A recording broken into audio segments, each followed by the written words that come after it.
আজকে আমি আমাদের গ্রামের সব দোকান বন্ধ হয়ে গেলে সেসব দোকানে যাব এবং দোকানের সামনে যা পড়ে থাকবে তা লুকিয়ে লুকিয়ে বাড়িতে নিয়ে চলে আসবো। আর লাস্টে ব্যাংক ও সোনার দোকানেও যাবো।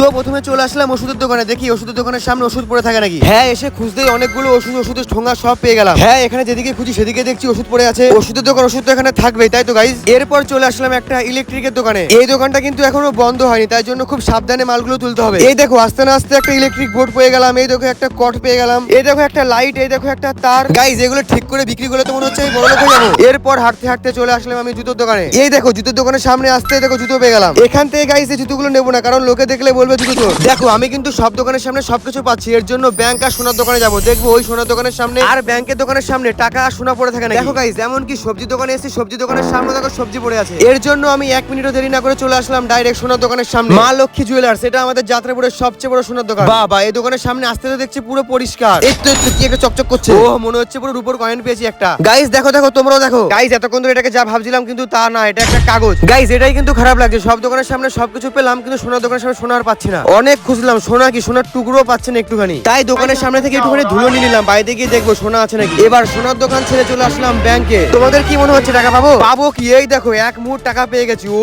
ভাই